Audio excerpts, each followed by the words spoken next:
जय जगन्नाथ केମିତି ଅଛନ୍ତି? ଭଲ ଅଛି। ପୁଅକୁ ଟିକେ ଥଣ୍ଡା ହେଇଯାଇଛି, ସିଏ ଏବେ ସିଝା ଖାଉଛି।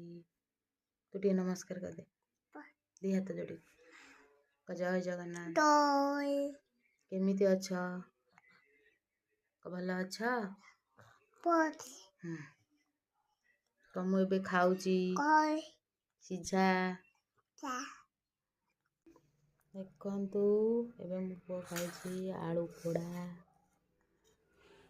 ଗାଜର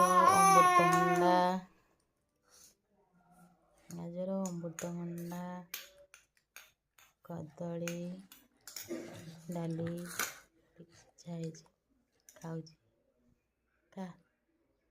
ତାର ଆଳୁ ବହୁତ ପସନ୍ଦ। ସବୁ ନେଇଗଲୁ।